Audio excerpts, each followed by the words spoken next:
Well, before we get to Deshnee Subramany this morning, on many occasions of the killings, we've seen the killing of Palestinian journalists and journalists, and it was we know very precise. We've seen the direct targeting of these journalists that were killed, and we were fortunate in South Africa, as Salam Media, to be able to bring world-renowned, award-winning journalist Yumna Al Said. So before we get to Deshnee, let's just go back. Let's reflect on the killing of journalists and what it actually meant to Yumna Al Said. In many occasions of these killings of the Palestinian journalists, it was a precise and direct targeting of these journalists that were killed. Ismail Mm, and Rami, may they rest in peace. They were in the northern part of Gaza. Of course, they were working under very difficult challenges and circumstances, like all the other residents, with very little amounts of food. We know that there has been a great shortage and lack, not just shortage, it has become to the point of lack of food. There's no food, there's no water in the north and in Gaza City, and that implies on all the people in Gaza, including these journalists. They were not mm, spared of this hunger or this thirst or this continuous exhaustion. Ismail, for many times in front of the camera, you would see him and he looks really pale, he looks really tired, just like Anas, just like many other journalists in the north of Gaza and in Gaza City itself. I'm not saying that the journalists in the south are better, but the challenges in the north are so much more than the challenges in the south. And altogether, these difficulties that are, or crises that are human made crises by the Israeli government and Israeli army on the Palestinian civilians and Palestinian journalists are just unbearable. Well, that was Yumna Al Said, just to provide you with an overview on what we are going to be talking next. And we're going straight across to be joined by Deshnee Subramany, journalist against apartheid. Deshnee, good morning to you. Welcome to the show. Morning. Thank you so much. Clearly, Deshnee, anniversaries are actually meant to be generally happy occasions. And this morning, as we commemorate the 7th of October, the aggression that started against the people of Palestine. And with you, particularly, we are going to be taking a look at journalists who have been killed. These are people that have been silenced.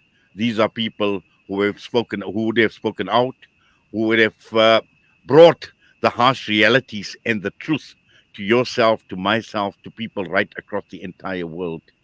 And again, silencing the voices. And this is the reason why we are going to start off by commemorating the media people, the journalists, the support staff who were actually killed. And this after 365 days of untold brutality. Yes, thank you. You know, you talk about it being anniversaries being a happy occasion, and this one being a commemoration where we have to really take stock of the impact of this.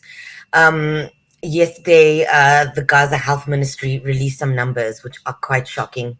Over 41,000 people have been killed. 175 of those, according to the Gaza Health Ministry, have been journalists.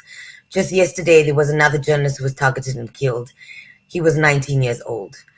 And that is, it's quite a shocking number and a shocking way to look at things. If a 19-year-old is targeted and killed, it shows you once more how people's lives in Palestine are devalued. He says that he was told by Israeli soldiers to stop filming in the area in the past. He has told news outlets this, the ones that he has worked for, and then we see that he has passed away. The Committee to Protect Journalists has found that 4,000 journalists have been accredited to cover what's happening in Palestine. 4,000. The number of journalists who've been allowed in to cover it independently has been one.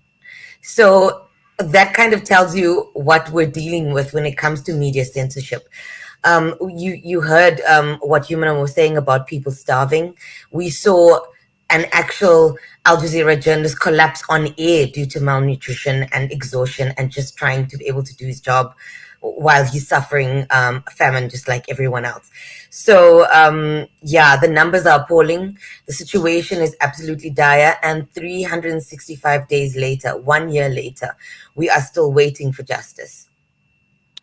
Well, certainly, and also I think when we're talking about what the Zionist occupier is trying to hide from the rest of the world. And we know a lot remains hidden, not only from a Palestinian perspective, but also in terms of what is taking place within this occupying entity of Israel, where they obviously are hiding, but again, denying the humanity of another group. We spoke about dehumanization and how this has actually been seen to justify violence against innocent people. And all of this, at the end of the day, we have seen the media play a huge role. I've always made the point that this war or this aggression is 50% militarily, but also looking at it from a media perspective, this massive media war that is taking place, particularly from the mainstream media, from corporate media, who refuse to tell the truth. If we look at these numbers, you would think that it would actually make big news. And we understand the constraints within newsrooms, especially with the fact that Israel is not allowing any independent media into the space. But looking at the numbers on its own, 128 as per CPJ, who can only give you verified numbers according to their methodology. So they need to be able to confirm these independently and before they can say this is the number. Of course, we know that it is bigger because these are confirmed deaths, these are confirmed arrests, and there are other ways in which, like for instance, the health ministry in Gaza is able to count those numbers in a different way. So 128, according to numbers of an international organization that is meant to protect journalists, 128, which is the largest number ever of journalists being killed in in a concerted and concentrated way. It's never happened before. This is unprecedented.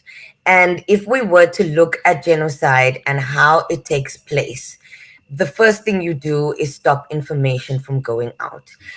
You know the role of propaganda and how it works. And if you've got propaganda, you need an independent media. You need media to be able to call it out.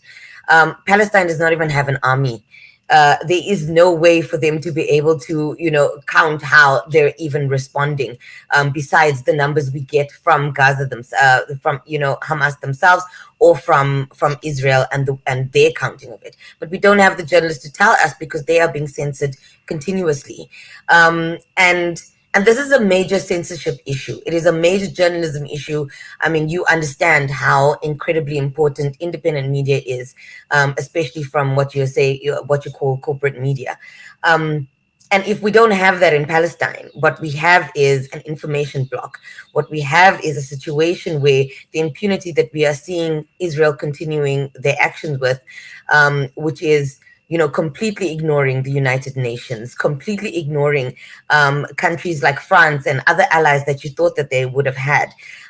They will continue to be able to act with that impunity. And that is the scary part of the kind of censorship we are seeing. We can be thankful, though, that there has been a small number of independent journalism accounts growing via social media. It does really change the nature of the media landscape globally as well as locally. But with these changes, what we are seeing is that more media organizations, whether small or big, are focusing more on social justice. And when one focuses on social justice, you're able to say, this is what is going on, this is what it means, and this is what the justice needs to be. So I'm hoping that this kind of change is actually going to change, media in general. We know that media desks funding for social justice programs have kind of dried out. A few outlets used to have fellowships for social justice, and we don't really have that anymore, especially in South Africa. So the good news, if there is good news to come out of this, is that we are seeing smaller organizations actually being able to focus on social justice and talk about these things in a way that big media houses are not. Deshnee, thank you for that. We're going to put you on hold. We're going to go for a quick ad break. Boundaries, joining hands. Salam Media.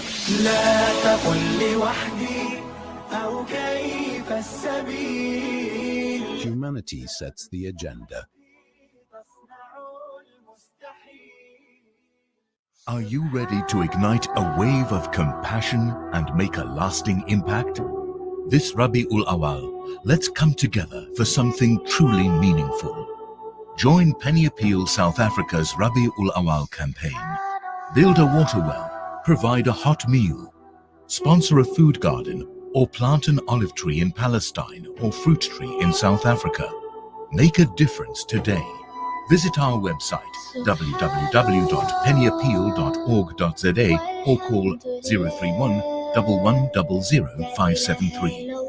Your giving, their dawn of hope. You know, it's a wonder how kids get anything done these days. With all the distractions, when do they even get time to study? As a mother, all I can really do is make sure they have all they need to perform at their best. That's why I choose to include Sunfoil, triple refined pure sunflower oil with every meal I make. Naturally cholesterol-free and approved by the Heart and Stroke Foundation as part of a balanced eating plan. So whether I'm cooking, frying, or baking, I know every dish will be a wholesome one. Sunfoil, now we're cooking. Discover the Africa of your dreams and surround yourself with her spectacular beauty. Relax beneath her serene sunsets and explore wildlife at its natural best. It's where the pride of Africa comes together. The Kwantu Private Game Reserve. Get to know the Big Five or cruise on an elephant safari game drive. Interact with lion and tiger cubs and enjoy world-class halal cuisine while we pamper you during your 5-star stay. Indulge in the true African experience. For reservations, call now on 042 203 1400 or visit kwantu.co.za. The Kwantu Private Game Reserve, the place of gathering. Valley's Motor Spares. We supply motor spares and accessories for all makes and models of motor cars, LDVs, bakkies, trucks, and earth-moving equipment. We deliver on time, every time. Please contact us via WhatsApp on 014-592-0925 or call 014-592-0925 or visit 28 Zenderling Street, Rustenburg. Remember the name, Valley's Motor Spares. Connect and stay ahead with Salam Media. This is Salam Media, coming to you live from South Africa.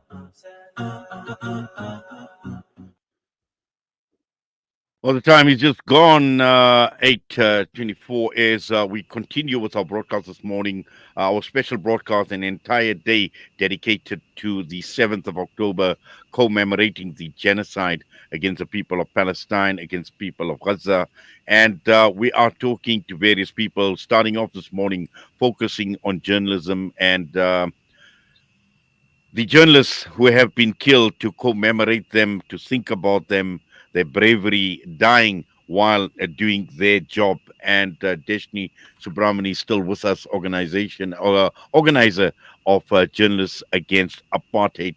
Now, Deshnee, let us just continue. And we spoke briefly about mainstream media, about the rhetoric that is being repeated over and over again, and even today, when we are commemorating the 7th of October, I've already started seeing reports come through from some mainstream media organizations. We see headline reports.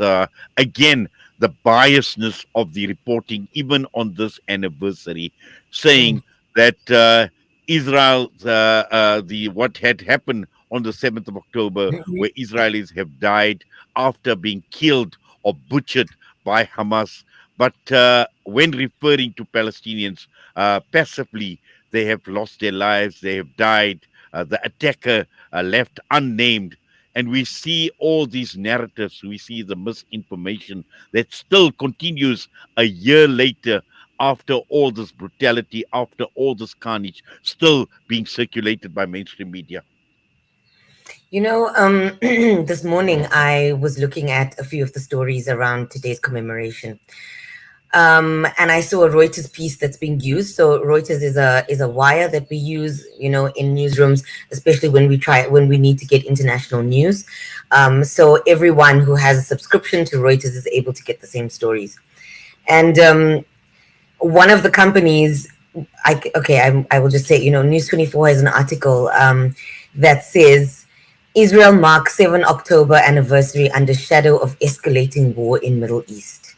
And the picture is of Israeli protesters after Hamas's attack in Israel.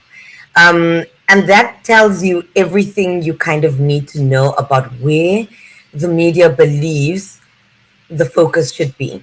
And I'm not saying that, this is maybe Media 24's perspective or angle on things, but, pieces like Reuters, when I was working the desk, we used to change it. We would change the headline, change the angle, because everyone was using the same story. So to be able to differentiate it, we would change kind of the format of that story to focus on other parts, just to give it a new angle and to be able to be, different from what everybody else was. And in this case, it doesn't do that. And then, so what that shows you is that even, for instance, the wires like Reuters, they see this as an escalating Middle East war, I guess, and it's Israel that is commemorating the 7th of October, but it is not Palestine that is commemorating a year of genocide. And that is quite a stark difference. And even just the use of the picture of using, Israeli protesters rather than actually using what has happened, images of Palestine at the moment where things are flattened, where, there are children under rubble still, there are mothers crying, fathers crying, those kinds of pictures, which are emotive and is actually about the human experience. And this is not to say that what is happening in Israel and the people there don't feel as strongly, but if you weighed it up and you looked at the impact of what has happened via Israel and Hamas's actions, it is very clear that Palestinians have been and bore the brunt of this the most, by far. Like I said to you, it's been 128 confirmed journalists. Of those journalists who were killed, killed, there are only 2 from Israel. The rest are all from Palestine. So the impact of what is actually happening shows you clearly who the victim is and what this actually means. And I don't see that coming out, unfortunately today as we commemorate this this landmark moment in our history. Certainly. Well, Deshnee, what we're going to do is I want to play out a video clip, and just to reinforce what you are saying. And here we're talking about everyone in Gaza being targets for the Israeli occupation, and the journalists who are at the core of our community who tell the fullest story to the world. And this was way back in August 2024 with Gaza-based journalist Mohammed Shaban.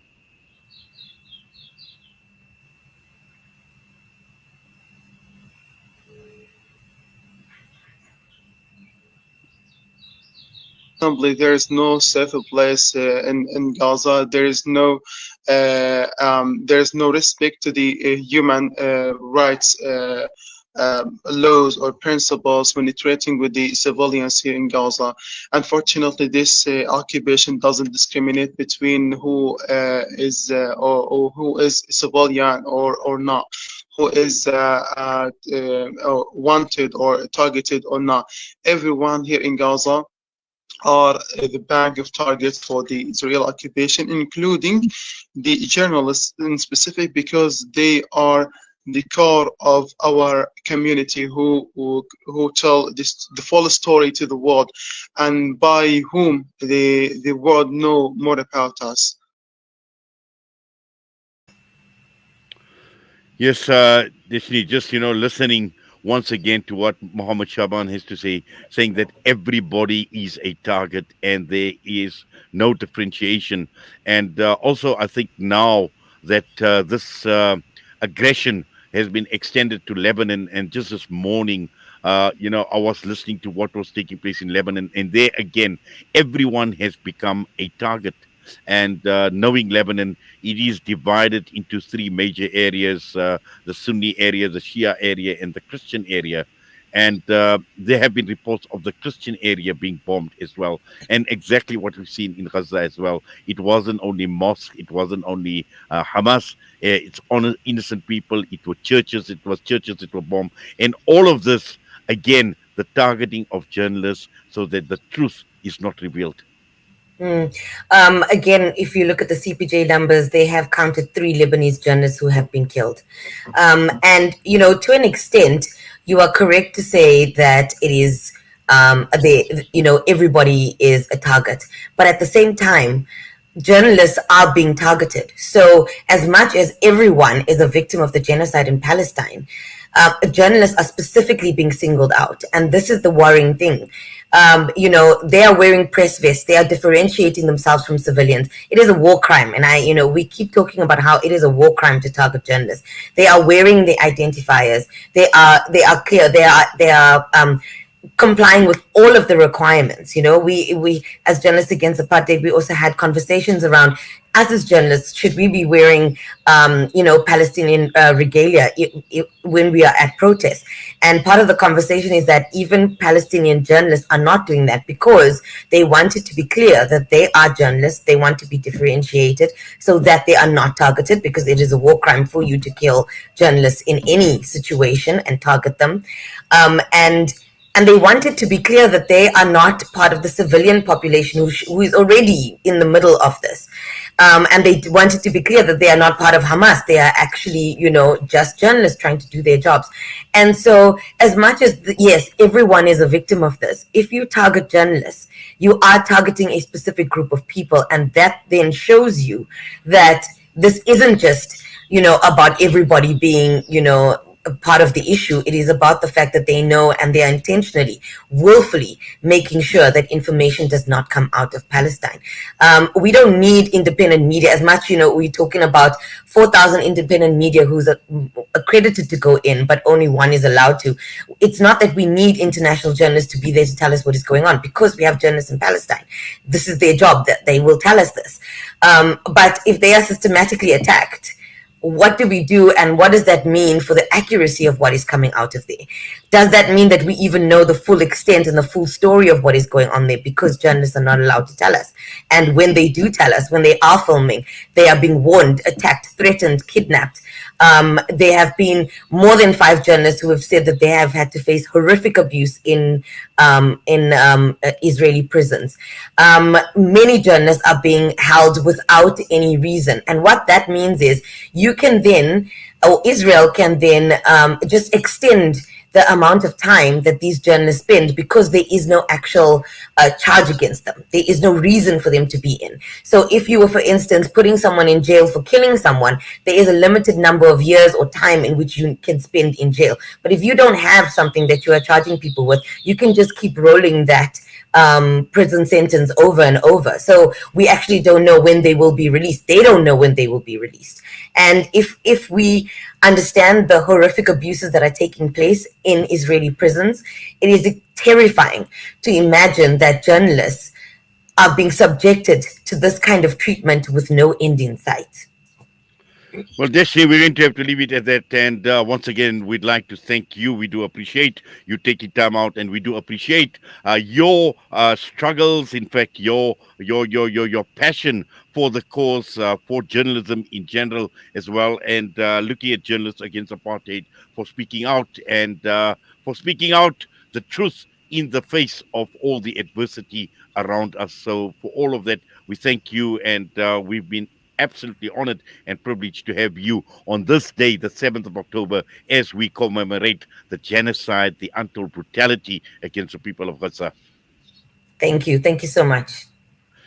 Deshnee Subramany with us this morning right here on Salam Media, and we've got just so much more to cover, and we will be taking a look at various angles as we go down memory lane in the last year since October the 7th last year, and as we commemorate, there's just so much more to unpack as we here proceed with the broadcast this morning. And remember, Salam Media bringing you an entire day commemorating this anniversary, the 7th of October, the genocide against the people of Palestine.